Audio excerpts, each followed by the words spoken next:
ಅರ್ಧ ಹೋಳು ತೆಂಗಿನಕಾಯಿ, 1 ಕಪ್ ಉದ್ದಿನಬೇಳೆ ಇದ್ದರೆ ಬಾಕ್ಸ್ ತುಂಬ ಗರಿಗರಿಯಾದ ಚಕ್ಲಿ ಮಾಡ್ಬೋದು. ನೀವು ಹಬ್ಬಕ್ಕೆ ಚಕ್ಲಿ ಮಾಡಬೇಕು ಅಂದ್ಕೊಂಡ್ರೆ ಈ ಹೊಸ ವಿಧಾನವನ್ನು ಒಮ್ಮೆ ಟ್ರೈ ಮಾಡಿ. ತೆಂಗಿನಕಾಯಿ ಹಾಲು ಬಳಸಿ ನಾವು ಇವತ್ತು ಗರಿಗರಿಯಾದ ಚಕ್ಲಿ ಮಾಡ್ತಾಯಿದ್ದೀವಿ.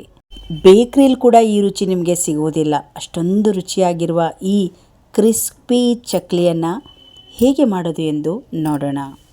ಕೈಯಲ್ಲಿ ಮುರಿಯುವಾಗನೇ ಗೊತ್ತಾಗುತ್ತೆ ಎಷ್ಟು ಗರಂ ಅಂತ, ಕ್ರಿಸ್ಪಿಯಾಗಿದೆ ಈ ಚಕ್ಲಿ ಅಂತ. ಇನ್ನು ಮಾಡುವುದು ಹೇಗೆ, ಹಾಗೆ ಇದಕ್ಕೆ ಎಷ್ಟು ಮೆಜರ್ಮೆಂಟಾಗಿ ನಾನು ಐಟಮ್ಸನ್ನು ತೊಗೊಂಡಿದ್ದೀನಿ ಎಂದು ನೋಡೋಣ. ಮೊದಲಿಗೆ ಅರ್ಧ ಹೋಳು ತೆಂಗಿನಕಾಯನ್ನು ತುರಿದು ಒಂದು ಬೌಲ್ ಮೆಜರ್ಮೆಂಟಲ್ಲಿ ಇಟ್ಕೊಂಡಿದ್ದೀನಿ. ಅದೇ ಮೆಜರ್ಮೆಂಟಲ್ಲಿ ಉದ್ದಿನಕಾಳು ಅಥವಾ ಉದ್ದಿನಬೇಳೆಯನ್ನು ತೊಗೊಂಡಿದ್ದೀನಿ. ಇಲ್ಲಿ ನಾನು ಪುಟಾಣಿಯನ್ನು 3 ಸ್ಪೂನ್ ಬೇಕಾಗುತ್ತೆ ಪುಟಾಣಿ ತೊಗೊಂಡಿದ್ದೀನಿ. 2 ಬೌಲ್ ಸೇಮ್ ಮೆಜರ್ಮೆಂಟಲ್ಲಿ 2 ಬೌಲ್ ಅಕ್ಕಿ ಹಿಟ್ಟನ್ನು ತೊಗೊಂಡಿದ್ದೀನಿ. ಬನ್ನಿ ಇವಾಗ ಮಾಡುವ ವಿಧಾನ ನೋಡ್ಕೊಂಬರೋಣ. ಮೊದಲಿಗೆ ಕಾಯನ್ನು ರುಬ್ಬಿ ಅದರ ಹಾಲನ್ನು ತಗೊಳ್ಳೋಣ. ಆದಷ್ಟು ನೈಸಾಗಿ ರುಬ್ಕೋಬೇಕು. ಅದ್ರ ಜೊತೆಗೆ 2 ಹಸಿಮೆಣಸಿನ್ಕಾಯಿ ಹಾಕ್ತಾಯಿದ್ದೀನಿ, ಸ್ವಲ್ಪ ಖಾರ ಇರಲಿ ಅಂತ. ಈಗ ನೋಡಿ, 1 ರೌಂಡ್ ರುಬ್ಬಿರುವ ಕಾಯನ್ನು ಹಾಕಿ ಈ ರೀತಿ ಫಿಲ್ಟ್ರ್ ಮಾಡ್ಕೊಳ್ಳೋಣ. ಗಟ್ಟಿ ಹಾಲನ್ನು ತಗೋಬೇಕು. ಮತ್ತು ಇದನ್ನು 1 ರೌಂಡ್ ರುಬ್ಬಿ ಮತ್ತೆ ಇದನ್ನು ಸ್ವಲ್ಪ ನಾವು ಫಿಲ್ಟ್ರ್ ಮಾಡಿಕೊಂಡ್ರೆ ಸಾಕಾಗತ್ತೆ. ನಾವು ತೊಗೊಂಡಿರುವ ಹಿಟ್ಟಿಗೆ ಎಷ್ಟು ಹಾಲು ಬೇಕಾಗುತ್ತೋ ಅಷ್ಟೇ ಹಾಲನ್ನು ತೊಗೊಳ್ತಾ ಇದ್ದೀನಿ. ಬಂದಿರುವ ಹಾಲನ್ನು ಒಂದು ಪಾತ್ರೆಯಲ್ಲಿ ಹಾಕಿ ಪಕ್ಕದಲ್ಲಿ ಇಟ್ಕೊಳ್ಳೋಣ. ಈಗ ಒಂದು ಅಗಲವಾದ ಕಡಾಯಿ ತೊಗೊಂಡಿರುವ 1 ಮೆಜರ್ಮೆಂಟ್ ಉದ್ದಿನ ಕಾಳನ್ನು ಹಾಕ್ತಾಯಿದ್ದೀನಿ. ನಾನು ಉದ್ದಿನ ಕಾಳು ಹಾಕಿದ್ದೀನಿ, ಬೇಳೆನಾದರೂ ಹಾಕ್ಬೋದು. ಇದನ್ನು ಮೀಡಿಯಮ್ ಫ್ಲೇಮಲ್ಲೇ ಇಟ್ಟು ಕಲರ್ ಚೇಂಜ್ ಆಗೋವರೆಗೂ ಚೆನ್ನಾಗಿ ಫ್ರೈ ಮಾಡಿಕೊಂಡು ನಂತರ ತಣ್ಣಗಾಗಕ್ಕೆ ಬಿಟ್ಬಿಡೋಣ. ಮತ್ತು ಅದೇ ಕಡಾಯಿನ ಇಟ್ಟು ಸ್ಟವ್ ಉರಿಯನ್ನು ಆಫ್ ಮಾಡಿಕೊಂಡು ಒಂದು 3 ಚಮಚದಷ್ಟು ಪುಟಾಣಿ ಹಾಕ್ತಾಯಿದ್ದೀನಿ. ಪುಟಾಣಿ ಜಾಸ್ತಿ ಹಾಕೋದು ಬೇಡ.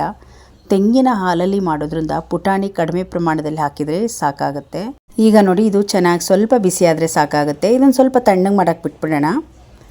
ಅದೇ ಕಡಾಯಿಗೆ 2 ಕಪ್ಪಷ್ಟು ಅಕ್ಕಿ ಹಿಟ್ಟನ್ನು ಹಾಕ್ತಾಯಿದ್ದೀನಿ.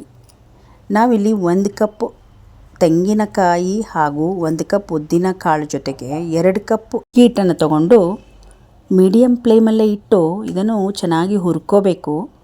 ಸ್ವಲ್ಪ ಬಿಸಿ ಆದರೆ ಸಾಕಾಗುತ್ತೆ, ಇದೇನು ಕಲರ್ ಚೇಂಜ್ ಆಗೋದೇನು ಬೇಡ. ನೋಡಿ, ಈಗ ಸ್ಟವ್ ಉರಿಯನ್ನು ಆಫ್ ಮಾಡಿಕೊಂಡು ಸಾಕಾಗುತ್ತೆ, ಬಿಸಿಯಾಗಿದೆ. ಈಗ ಇಷ್ಟು ಹುರಿದ್ರೆ ಸಾಕಾಗುತ್ತೆ. ಇದನ್ನು ಸ್ವಲ್ಪ ತಣ್ಣಗೆ ಮಾಡ್ಕೊಳ್ಳೋಣ.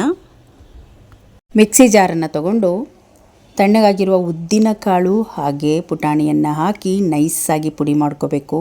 ಈಗ ಹಿಟ್ಟನ್ನು ಕಲಿಸ್ಕೊಳ್ಳೋಣ. ಅಗಲವಾದ ಒಂದು ಬೇಸನ್ ತಗೊಂಡು ಅಕ್ಕಿ ಹಿಟ್ಟನ್ನು ಈ ರೀತಿ ಮೊದಲು ಫಿಲ್ಟರ್ ಮಾಡ್ಕೊಳ್ಳೋಣ. ಯಾಕಂದರೆ ಅಕ್ಕಿ ಹಿಟ್ಟಲ್ಲಿ ಸ್ವಲ್ಪ ತರಿ ಬಂದರೂ ಅದನ್ನು ತೆಗೆದುಬಿಡ್ಬೋದು. ಚಕ್ಲಿ ಮಾಡಬೇಕಂದ್ರೆ ನೈಸಾಗಿ ಹಿಟ್ಟಿರಬೇಕು. ನೋಡಿ, ಇದನ್ನು ಬಿಸಾಕ್ಬಿಟ್ಟು ನಂತರ ಉದ್ದಿನ ಹಿಟ್ಟನ್ನು ಹಾಕ್ತಾಯಿದ್ದೀನಿ. ಉದ್ದು ಮತ್ತು ಪುಟಾಣಿ ಹಿಟ್ಟನ್ನು ಆದಷ್ಟು ನೈಸಾಗೆ ಮಾಡ್ಕೊಂಡಿರೋದು. ಸ್ವಲ್ಪ ಪುಡಿ ಇದ್ದರೆ ಅದನ್ನು ನಾವು ಹಾಕಬಾರ್ದು, ಅದು ಚಕ್ಲಿ ಮಾಡುವಾಗ ಸಿಕ್ಬಿಡುತ್ತೆ. ನೋಡಿ, ಈ ರೀತಿಯಾಗಿ ನೈಸ್ ಪುಡಿಯನ್ನು ತಗೊಂಡು ಮೇಲೆ ಬಂದಿರುವ ಪುಡಿಯನ್ನು ನಾನು ತೆಗಿತಾ ಇದ್ದೀನಿ. ನೋಡ್ತಾ ಇರ್ಬೋದು, ಇಷ್ಟು ಪೌಡ್ರ್ ಬರುತ್ತೆ. ಇದನ್ನು ನಾನು ತೆಗಿತಾ ಇದ್ದೀನಿ. ಈಗ ಇದ್ರ ಜೊತೆಗೆ 1 ಚಮಚದಷ್ಟು ಜೀರಿಗೆ, ಓಂಕಾಳು ಕೂಡ ಹಾಕ್ಬೋದು ನೀವು. ಅರ್ಧ ಚಮಚದಷ್ಟು ಬಿಳಿ ಎಳ್ಳನ್ನು ಹಾಕ್ತಾಯಿದ್ದೀನಿ. ರುಚಿಗೆ ತಕ್ಕಷ್ಟು ಉಪ್ಪು. ಚೆನ್ನಾಗಿ ಮಿಕ್ಸ್ ಮಾಡ್ಕೊಂಬಿಡೋಣ.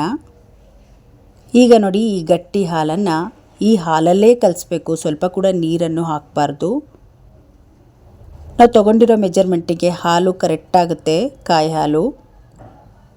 ನಾವು ಇದನ್ನು ಕಾಯಿ ಹಾಲಲ್ಲೇ ಕಲಸಿ ಮಾಡೋದ್ರಿಂದ ಬಾಯಲ್ಲಿಟ್ಟರೆ ಅಷ್ಟು ಹಗುರಾಗಿರುತ್ತೆ ಚಕ್ಲಿ. ಅಂದರೆ ಒಂದ್ಸಲ ಮಾಡಿದರೆ ಗೊತ್ತಾಗುತ್ತೆ ನಿಮಗೆ. ಇಲ್ಲಿ ನಾನು 1-2 ಚಮಚದಷ್ಟು ತುಪ್ಪ ಅಥವಾ ಬೆಣ್ಣೆಯನ್ನು ಈ ರೀತಿ ಕರಗಿಸಿ ಹಾಕ್ಕೊಳ್ಳಿ, ಅಥವಾ ಎಣ್ಣೆಯನ್ನು ಕೂಡ ಹಾಕ್ಬೋದು. ತುಪ್ಪ ಅಥವಾ ಬೆಣ್ಣೆ ಹಾಕೋದ್ರಿಂದ ಒಂದು ಒಳ್ಳೆ ರುಚಿ ಕೊಡುತ್ತೆ. ಈಗ ಹಗುರವಾಗಿ ಕೈಯಲ್ಲೇ ಈ ರೀತಿ ಮೊದಲು ಕಲಿಸ್ಕೋಬೇಕು. ನೋಡಿ, ಈ ರೀತಿ ಡ್ರೈ ಆಗಿ ಕಲಿಸ್ಕೊಂಡು ಸ್ವಲ್ಪ ಕಾಯಿ ಹಾಲನ್ನು ಹಾಕಿ ನಾವು ಕಲಿಸ್ಕೋಬೇಕು. ಒಂದೇ ಸಲ ಹಾಕ್ಕೊಳ್ಳೋಕೆ ಹೋಗಬಾರ್ದು, ಅದನ್ನು ನೋಡ್ಕೊಂಡು ಹಾಕಬೇಕು. ಈ ಸಮಯದಲ್ಲಿ ಇಂಗನ್ನು 1/4 ಚಮಚದಷ್ಟು ಇಂಗನ್ನು ಹಾಕ್ತಾಯಿದ್ದೀನಿ. ಇಂಗು ಜಾಸ್ತಿ ಹಾಕಬಾರ್ದು, ಸ್ವಲ್ಪನೇ ಚೆನ್ನಾಗಿರುತ್ತೆ ರುಚಿ ಅಂತ 1/4 ಚಮಚದಷ್ಟು ಇಂಗನ್ನು ಹಾಕಿ ಸ್ವಲ್ಪನೇ ಕಾಯಲ್ಲಿ ಹಾಕಿ ಹದವಾಗಿ ಹಿಟ್ಟನ್ನು ಕಲಿಸ್ಕೊಳ್ತಾ ಇದ್ದೀವಿ. ಗೋಧಿ ಹಿಟ್ಟಿನಕ್ಕಿಂತ ಸ್ವಲ್ಪ ಸಾಫ್ಟಾಗಿರಬೇಕು ನೋಡಿ, ಜಾಸ್ತಿ ಗಟ್ಟಿಗೂ ಇರಬಾರ್ದು. ಈ ಹಿಟ್ಟನ್ನು ಚಕ್ಲಿ ಹಿಟ್ಟು ಸಾಮಾನ್ಯವಾಗಿ ಚೆನ್ನಾಗಿ ನಾದ್ಕೋಬೇಕು. ಎಷ್ಟು ನಾದ್ಕೋತೀವೋ ಅಷ್ಟೇ ಚೆನ್ನಾಗಿ ಚಕ್ಲಿ ಬರುತ್ತೆ. ನಾದೋದು ಮಾತ್ರ ತುಂಬ ಚೆನ್ನಾಗಿ ನಾದ್ಕೋಬೇಕಾಗತ್ತೆ ನೋಡಿ. ಈ ರೀತಿ ಚೆನ್ನಾಗಿ ಕಲಿಸ್ಕೊಂಡು 2 ಉಂಡೆ ಮಾಡಿಟ್ಕೊಂಡ್ರೆ ನಾದಕ್ಕೆ ಚೆನ್ನಾಗಾಗುತ್ತೆ. ನೋಡ್ತಾ ಇರ್ಬೋದು ನೀವು, ಇದೆಲ್ಲ ರೆಡಿ ಆಯ್ತು. ಈಗ ಒಂದು 10 ನಿಮಿಷ ಇದನ್ನು ರೆಡಿ ಮಾಡಿ ಇಟ್ಟುಬಿಡೋಣ. 10 ನಿಮಿಷ ಇಟ್ಟರೆ ಸಾಕಾಗುತ್ತೆ. ಏನಾದರೂ ಒಂದು ಪ್ಲೇಟ್ ಮುಚ್ಚಿ ಎತ್ತಿಟ್ಬಿಡೋಣ. ಈಗ ನೋಡಿ 10 ನಿಮಿಷ ಆಗಿದೆ, ಹಿಟ್ಟು ರೆಡಿ ಇದೆ. ಇದರಲ್ಲಿ ಒಂದು ಉಂಡೆನ ಪಕ್ಕದಲ್ಲಿಟ್ಟು ಈ ರೀತಿ ಚೆನ್ನಾಗಿ ನಾದ್ಕೋತಾ ಇದ್ದೀನಿ. ಇದನ್ನು 2 ಸಲ ನಾವು ಚಕ್ಲಿ ಒಳ್ಳಿಗೆ ಹಾಕಿ ನಾವು ಚಕ್ಲಿ ಮಾಡ್ಕೋಬೋದು ನೋಡಿ. ಈ ರೀತಿಯಾಗಿ ಇನ್ನು ನಿಮಗೆ ಇಲ್ಲಿ ಚೆನ್ನಾಗಿ ನಾದಕ್ಕೆ ಆಗಿಲ್ಲ ಅಂದರೆ ಕೆಳಗಡೆ ಏನಾದರೂ ಪ್ಲೇಟ್ ಅಥವಾ ಮರಿಗೆ ಹಾಕಿಬಿಟ್ಟು ಚೆನ್ನಾಗಿ ನಾದ್ಕೋಬೋದು ನೋಡಿ. ಇದಕ್ಕೆ ಸ್ವಲ್ಪ ಎಣ್ಣೆಯನ್ನು ಹಚ್ಕೋತಾ ಇದ್ದೀನಿ. ಎಣ್ಣೆ ಹಚ್ಚೋದ್ರಿಂದ ಅಂಟೋದಿಲ್ಲ ಅದು. ಈಗ ಚಕ್ಲಿ ಬಿಲ್ಲೆಯನ್ನು ಜೋಡಿಸ್ಕೊಂಡು ಈಗ ಹಿಟ್ಟನ್ನು ಹಾಕ್ತಾಯಿದ್ದೀನಿ. ಈ ರೀತಿ ಚೆನ್ನಾಗಿ ಪ್ರೆಸ್ ಮಾಡಿ ರೆಡಿ ಮಾಡಿ ಇಟ್ಕೊಂಡ್ರೆ ಒಂದು 7-8 ಚಕ್ಲಿ ಮಾಡ್ಬೋದು. ನಿಮಗೆ ಒಂದು ಬೇಷನಲ್ಲಿ ನೀಟಾಗಿ ಆಗಿಲ್ಲ ಅಂದರೆ ಈ ರೀತಿ ಚೆನ್ನಾಗಿ ನಾದ್ಕೊಂಡು ಒಂದು ತಟ್ಟೆ ಮೇಲೆ ಹಾಕಿ ನಾದ್ಕೊಂಡ್ರೆ ಎಷ್ಟು ನಾದುತ್ತೀರೋ ಅಷ್ಟೇ ಚೆನ್ನಾಗಿ ಚಕ್ಲಿ ಬರುತ್ತೆ. ಈಗ ನೋಡಿ ಚಕ್ಲಿ ಬಿಟ್ಕೊಳ್ತಾ ಇದ್ದೀನಿ. ಹೀಗೆ ನೀವು ಡೈರೆಕ್ಟಾಗಿ ಚಕ್ಲಿನ ಸುತ್ಕೋಬೋದು. ನಾನು ತೊಗೊಂಡಿರೋದು ಕಡಿಮೆ ಮೆಜರ್ಮೆಂಟ್ ಆಗಿರೋದ್ರಿಂದ ಇಲ್ಲಿ ಒಬ್ಬೊಬ್ಬರೇ ಆರಾಮಾಗಿ ಮಾಡ್ಕೋಬೋದು ನೋಡಿ. ಈ ರೀತಿನಾದರೂ ಬಿಟ್ಕೋಬೋದು. ಹೇಗಾದರೂ ಒಂದು ತಟ್ಟೆ, ಅಗಲವಾದ ತಟ್ಟೆ ಇಟ್ಕೊಂಡು ಆರಾಮಾಗಿ ಚಕ್ಲಿನ ಸುತ್ತಿ ಎಣ್ಣೆಯನ್ನು ಕಾಯಿಸ್ಕೊಂಡು ನೀವು ಕರ್ಕೋಬೋದು ನೋಡಿ. ಈ ವಿಧಾನದಲ್ಲಿ ನಾನು ಮಾಡಿಕೊಂಡಿದ್ದೆ. ಒಬ್ಬರೇ ಆದರೆ ಚಕ್ಲಿ ಮಾಡೋಕ್ಕೆ ಸ್ವಲ್ಪ ಕಷ್ಟನೇ ಆಗುತ್ತೆ.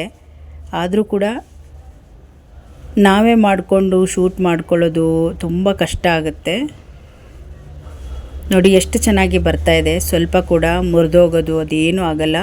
ಡೈರೆಕ್ಟಾಗಿ ಎಣ್ಣೆಯಲ್ಲಿ ಕೂಡ ನೀವು ಹಾಕ್ಕೋಬೋದು. ದೊಡ್ಡದಾಗಿ ಏನಾದರೂ ಬೇಡ ನಿಮಗೆ, ಈ ರೀತಿ ಶೇಪ್ ಬೇಡ ಅಂದರೆ ದೊಡ್ಡದಾಗಿ ಕೂಡ ಹಾಕ್ಬೋದು.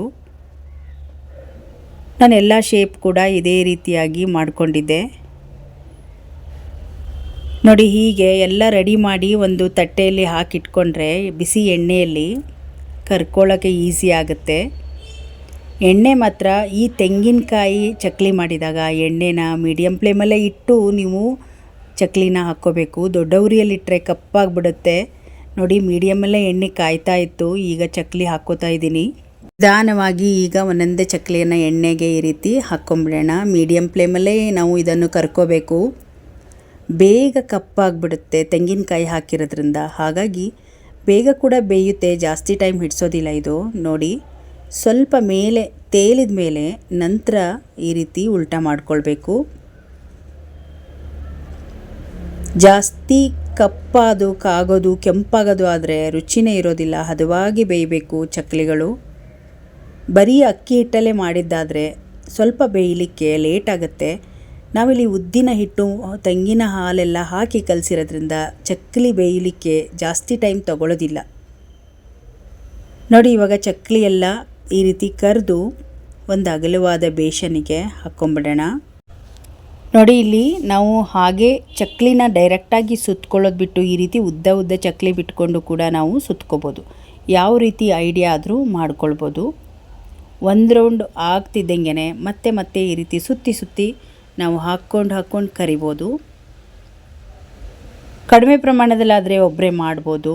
ಜಾಸ್ತಿ ಚಕ್ಲಿ ಮಾಡೋದಾದರೆ ಇಬ್ಬರು ಬೇಕಾಗುತ್ತೆ. ಇವಾಗ ನೋಡಿ ಗರಿ ಆಗಿರುವ ಚಕ್ಲಿ ರೆಡಿ ಆಯಿತು. ಈ ಸಲ ವರಮಹಾಲಕ್ಷ್ಮಿ ಹಬ್ಬಕ್ಕೆ ಡಿಫ್ರೆಂಟಾಗಿ ರುಚಿಯಲ್ಲಿ ನೀವು ಚಕ್ಲಿ ತಿನ್ನಬೇಕಂದ್ರೆ ಇವತ್ತಿನ ವಿಡಿಯೋ ನೋಡ್ಬೋದು.